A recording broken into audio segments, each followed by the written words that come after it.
Think about it. Every hiring decision is a choice that can make or break a team, a culture, and even an entire company. So how do we make the right choice? Hi, I'm Dr. Mickey, and welcome to Inside the Mind of Hiring. Here we'll uncover the psychology and strategy behind effective hiring. Because the right fit isn't just about skill or experience. It's about understanding people, their motivations, their strengths, and the shadows of their shortcomings. Together, we'll tackle the tough questions. How do we look beyond bias? How do we find the qualities that make people not just qualified hires, but the right hires? This is about identifying leaders who drive success, lift morale, and actualize a company's vision. Inside the Mind of Hiring starts now. Hi, everyone. This is Dr. Mickey Fineberg, and I'm here with my guide and host, Dr. Pat. Yahoo! Yeah. And we got a hot one. We got a hot one, Dr. Mickey. Yeah. What, this episode or me or you? Yeah, oh, well, both of us. But this Okay, episode good. in particular has Right. been a Right. life's journey. Yeah, good. Today we're going to talk about the challenge of, as a candidate or in any career, that it's the challenge of speaking one's mind, telling people what they need to hear, not necessarily what they want to hear. And last week we talked about the challenge of self-reinvention that can really accelerate one's career and personal success as well. We also link partial and total self-reinvention to adapting to the new world of AI. Recently, I had the opportunity to assess a nice candidate for a VP operations role at the media company I've been kind of alluding to in a couple of our previous episodes. The job also, interestingly enough, has an AI emphasis, an AI development and execution emphasis. Its purpose is to streamline operations, really enhance software products. I should say, in many cases, exponentially enhance software products, and boost profitable sales, of course. That's always the end result. I had to determine whether this candidate has the characteristics to shape operations in an AI vision and influence related changes in a matrix leadership environment that can be a real pain, by the way, a matrix leadership environment where you don't have clear-cut authority. So without direct authority in that kind of environment, you got to influence change, basically. And so the key questions are, what are the candidate's strengths and what are the candidate's concerns? What did I recommend ultimately and why? So one of the key questions, and I shared this with the audience in a prior show, one of the questions I ask a candidate in the interview is, tell me about a time where you had to influence your superiors and peers on something that they really didn't want to do, at least initially didn't want to do it. Substantial resistance. So this candidate was at the time that they gave me this example, was titled the U.S. Product Principal. That was the title, U.S. Product Principal, with a large global technology firm. The candidate and their team had developed a really nifty software product for the US market, because that's where this candidate was, at the time assigned. The company leaders loved this product. So much so, they decided to launch it globally. Wow. Yeah, so it was really... That's a big decision for people that don't understand the difference. The difference is in billions of dollars, right? Right, exactly. Yeah. Exactly. So I'm gonna call this candidate my candidate at times, because not that I sourced this candidate. I'm still going to call this candidate my candidate. Yeah, go for it. And the candidate and their team thought it would be a mistake to launch this product globally at the time. due to key variations, as you can imagine, in culture, markets, currency, language, and all that. Yeah. So my candidate said we had to pivot. So the candidate developed a global launch objective, an objective, and the roadmap to make it happen, but with a 6-week delay. And actually engaged a group of 100 people globally in a conference call, and basically sold the idea of delaying the launch so the product would be right when it's introduced to a global market. And so the candidate succeeded. The candidate succeeded, and the result has been $1 billion plus, $1 billion plus in transactions, sales transactions annually. Now, to be fair, this big technology company is kind of enlightened. What I mean by that is they embrace diversity. They encourage people to be innovative and creative, but also with the idea that you have to be accountable for results. They encourage a culture of collaboration, mutual team respect. So it's an enlightened team culture, at least it is on paper. But I still, if it is that way, I still gave this candidate some credit for this, what I call a partial reinvent to get this done. Because the candidate shared with me that it wasn't really part of their comfort zone to kind of step up onto this kind of stage and make something like this happen. Mm-hmm. So, and that was an interesting admission. And the candidate also shared that they engaged in similar ways in the future after that because of the encouragement. Yeah. It brought my candidate. So I thought it was this pivot that my candidate made happen, I thought was at least a partial reinvention. And I was impressed by that element of their background. So that was good. But you all know that I do assessments. So from the standpoint we do, Dr. of Mickey. We know you do assessments, and let me just comment on that.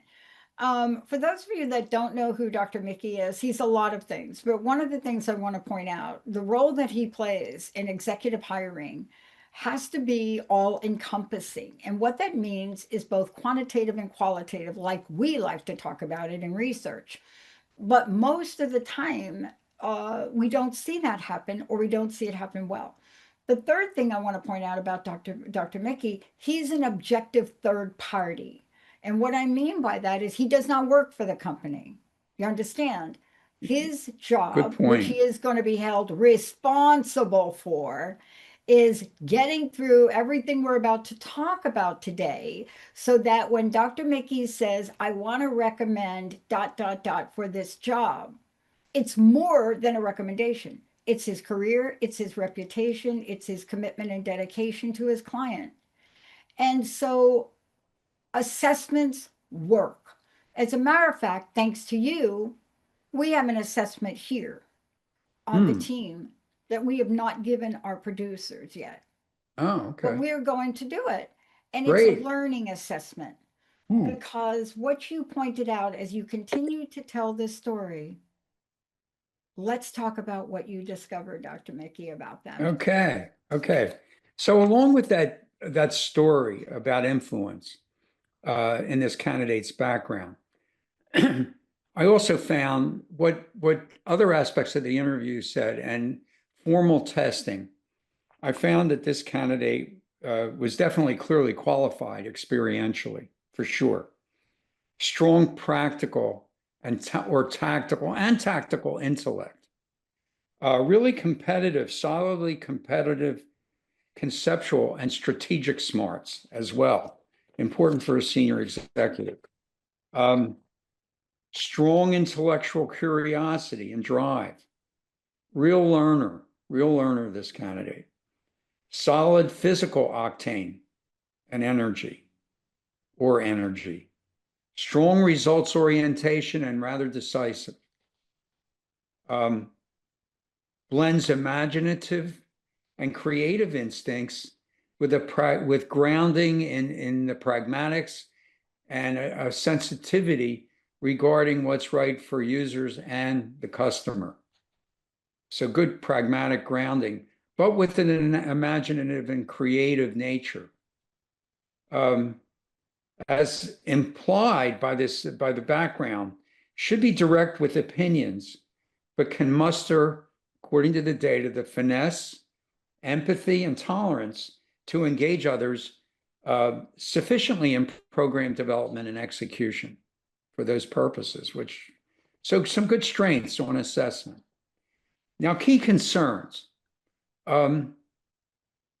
Candidate can be too opinionated, overly directive, really needs a conscious effort to be consistently solicitous, patient, receptive, and playing through opposing ideas.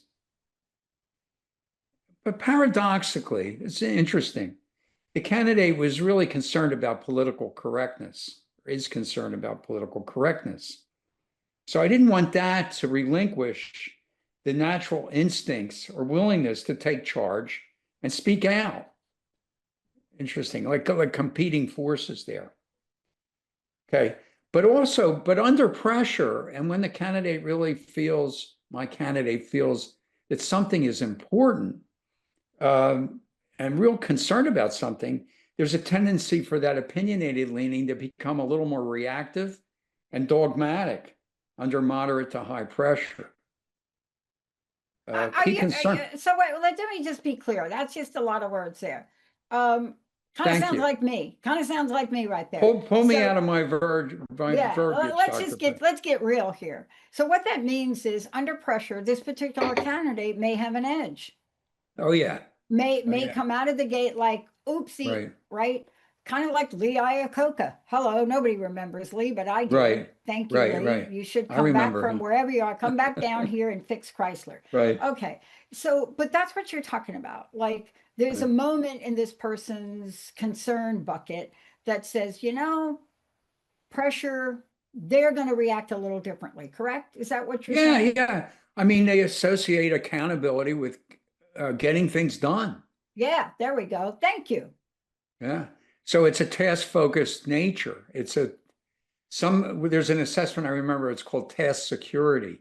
You got to get something done and quickly in order to be, found credible. So if you get in my way, I may get reactive, a little more dogmatic than necessary. So it could lack appeal and get people to choke on what this candidate is trying to get them to do. So this candidate really needs to fully grasp that empathetic comments and questions are often important to foster receptiveness and cooperation in the face of resistance. Sometimes you got to let the river flow. You got to let people object, and you got to get stupid and find out what's really going on. And that's what this candidate needs to bring more consistently to the party, in my view. Okay. One cannot squelch feelings with logic. That's important for this candidate to remember. Again, don't try to stop the river. Let it flow by itself. Go with it. Okay, you can get a lot more things done that way if you go with people's resistance. Okay, and then I thought, finally, this candidate needs to lessen a task-focused edge, needs to step up the informal warmth and interest in people. Because what that does, it builds an openness or an open and trusting relational environment with people. If you're informally kind of relaxed with them and you're interested in them and you uh, get interested in who they are as people, and you express some warmth. I think so. That was a key issue as well. It's all part of that fundamental task focus that this candidate has, and pretty significant at a pretty significant level. All right. So the key question is, what did I recommend, and why? Well, I recommended the. But look, you just gave a fully robust. Let's just stop for a minute because I just want to comment on this. Thank you for that beautiful depiction. I feel like I know the person. I feel Oh, like I really? could be the person. But what you're really going through, and I want to pause for a moment because the things that you really had to figure out, we call it assessment, but the bottom line, you're an expert in this field. And so you had to take this in the context of the job that the person was applying for. There Right. may be another job on the planet, probably working for SpaceX or something, which requires something different. But for this job, what you just beautifully described are different aspects of who this person is. Right. And so for that, you have to hit the go button. You have to be Shakira Richardson sitting down on that line, getting ready to run the 200 and then getting to that finish line. Right. Anybody? What I have to be is definitive on the client's behalf, Yeah. to help them. I'm sitting there going, well, part of me is feeling this, part of me is feeling that, right? Oh, no, not that. Yeah, part of me I is break feeling out into this, some part feelings of in a me minute, is feeling that, right? So in this That's what I case, love about you, Dr. Mickey. so You're not a bot. You're like a human being expert. right, but I'm trying to be a bot, Dr. Pat, I know you a are. I bot, didn't want to Dr. say Pat. that. I didn't want to say Yeah, we're all that. trying to be bots in this environment. Oh my God, Uh, I was all botted up this weekend. Okay, so yeah, let me not digress. Go ahead. yeah, that's fine. So I decided to say yes to this candidate. I recommended this candidate as a solid, quite acceptable candidate. And so, while the data did display a definite, opinionated, and directive edge that can maybe get even more than that, there were even higher levels of empathy, tolerance, and sensitivity on other key measures. It's kind of an interesting combination. So an autocrat with a heart of gold maybe is going on here with some real compassion. Um, there was also evidence of self-awareness. The candidate seemed rather self-aware of these concerns and was open in expressing them. Some people misperceive me as having not being compassionate and tender when it might be important to act that way. So they misperceive me that way because I do have that capacity, but sometimes I'm focused on results and I don't let that out, and I need to let that out more. So I really thought it was important that they understood the need to bring humanism and compassion more to the table, um, as a complement to the willingness to speak out. And also, in light of the fact that this is a matrix culture, a Thank you. matrix culture sometimes can get caught up in its own underwear. And what I mean by that is sometimes they can wallow through all this collaboration and these meetings and all this kind of stuff. They can get a little stagnant and complacent, and they need an element, especially in a role like this, to shake the trees a little bit. Not that this organization lacked leadership, but it is a matrix culture, and being overly directive is a little frowned upon. Mhm. But I still feel that culture needs a candidate of this nature, Mhm. who can also bring a degree of compassion and empathy when it's necessary. Mhm. In other words, I think this candidate, when they know um, they're off base a little bit and they're pushing a boulder uphill, so to speak, that they can actually Yeah. pivot Yeah. Yeah. and change their approach. But let's just recap what this job is for. Because see, welcome to the new world of executive recruiting. Because almost every one of these positions, and this is what I find a little fascinating, y'all. But Dr. Mickey, this is a job to implement, correct me, Yes, AI exactly. everywhere, kind of. So Right. this is Oh not a yeah, person. throughout the organization, everywhere in the company. Exactly. Exactly. So you have to look.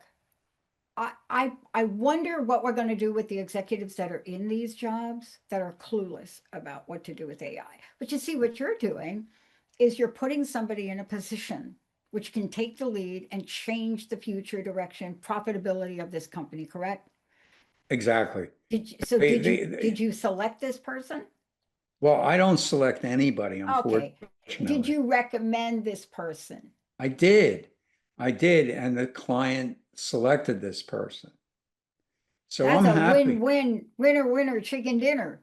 Yeah, I'm happy for the client and I'm happy for this person because they really want this job. Yeah. I got the Yeah. sense that they really want this job.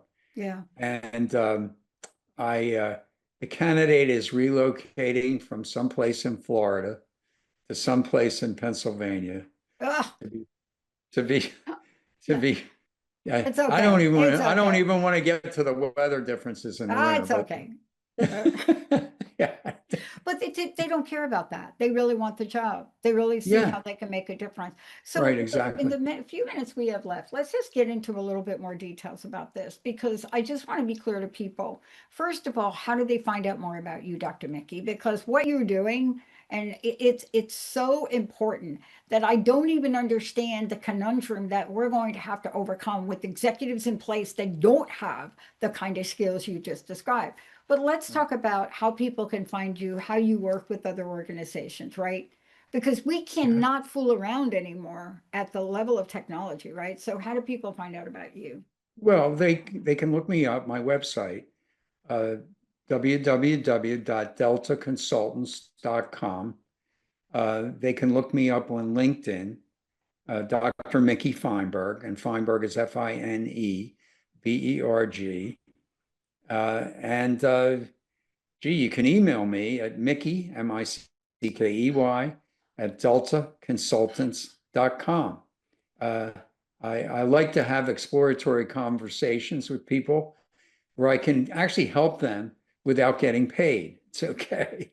So, so I enjoy helping people. Just that's been my business, and I can be a resource for people just in an Yeah. exploratory sense, without any specific or Mhm. any pressure or obligation. Okay, here's a question for you. I want people to have a sense of the process. Everybody thinks that this kind of thing happens like in a 24, 36-hour period, but you have an Mhm. entire process. This may take days, it may take weeks. Sometimes it could take months because you're hiring somebody that is literally going to transform everything about the company in a sense for this job. Right, Um, right. so they accepted your recommendation. So did this person accept the job? Yes. Okay, In this that's the case, last piece. yeah, no, the person accepted the job, very happy to accept the job. And Wow. I mean, I'm looking forward, to what this Mhm. person can do. And some of the other executives that I discussed for this company, the company is Mhm. really successful and growing. And Mhm. they just went out and sourced and Mhm. assessed and selected four new key executives. Good job. And this person Good. is one of them. Yeah, Okay, so we kept the gender of this person very benign right. because sometimes when we talk about things like this, we automatically go to a place. And so I bet many of you are already putting and thinking your own perspective on who this person is. This is, may I say, the gender of the person? Okay. Yes, You of want to course say, you tell can. everybody it's a woman. And, Right. what I want to point out to you, in the process that Dr. Mickey uses, he really looks at this objectively. And this is rare in the world of hiring. But this Right. is the process you do. and Right. the organization took your recommendation. It is so essential because this particular candidate did have everything. They had a little chutzpah. Yeah, yeah, and yeah, for an entrepreneurial company, which it ultimately is, even though it's trying to be collaborative and matrix oriented, it's still led by a pretty strong entrepreneur and founder. And I know he doesn't want arrogant people. Okay, he doesn't want arrogant people, but he wants people that can step up and make a difference. Mhm. And I really think our candidate today can step up and make a difference in that culture. She might slip up, but I really think she can adjust and understand when she's slipping up and see, a lot of people can slip up and be overly directive and opinionated, but not get it and blame the other party. I think this candidate can step up and take responsibility for when she makes these errors in judgment in terms of her approach to influencing people in showcase or critical situations. I think she can pivot and adjust. I think she's self-aware enough about that where she doesn't get more mad at the other party for being against what she's trying to promote. And that's really important when I look at candidates. There's nothing worse than a candidate that acts opinionated and blames others for not automatically agreeing with them. And I think this candidate is different in that regard. And that's why I took a flyer on her and I'm recommending her. And I really anticipate that she's going to do a great job for this company and really bring them a lot of success and herself a lot of success as well. Yeah. So. Look, Dr. McKee, thank you for walking us through this because I think some people feel really tainted about the hiring process now, especially at the higher up levels. But what you just demonstrated is by using many of your years of experience, that's why this company hired you, right? Well, yeah, absolutely. And they trust me. They trust me to give them relatively valid information on these candidates. Yeah. And I just want to say one thing. It isn't always like this. It isn't always like Dr. Mickey recommends and they love it. This is a process. And there are many times I'm sure that you've been on the end where you have to say, I hear what you're saying and I still recommend this person. Right. Or I hear what you're saying, but I still don't recommend this person. Or I don't. Hello. Yeah. It goes both ways. Okay, everybody, y'all are on your own. Okay, did my job, you're on. Thank you, Dr. Mickey. Again, give out your website. Thank you, Dr. if you Pat. could. Thank you so Enjoy much. How it. do people get a hold of you? Well, I said it. Want me to say it again? Yes. Okay. Yes. www.deltaconsultants.com. On LinkedIn, Dr. Mickey Fineberg, Fineberg, or email me directly at mickey@deltaconsultants.com. Thanks for everybody's time. All Thanks right, for your everybody. support today. We'll see you next time, everyone. Remember, you too can get prepared. What we shared here today goes both ways. Yes, this is a company, but this is for all of you. What you heard with Dr. Mickey today and from Dr. Mickey is it doesn't matter if you're applying for a first-time job or not. These are some of the skills you really should look at to learn. We'll see y'all next time. You have been listening to Inside the Mind of Hiring with me, Dr. Mickey Fineberg. Tune in the first and third Tuesday at 11 on Transformation Talk Radio to discover the psychology of making successful hiring decisions. In each episode, hiring managers and HR pros will learn how to leverage assessments and other key screening sources and avoid common pitfalls. Job seekers will gain insight into successfully presenting themselves. For more information on assessing people for mission-critical jobs and on career assessment and coaching, visit deltaconsultants.com and my LinkedIn profile. If you'd like to write me personally, it's Mickey, Mickey, @deltaconsultants.com.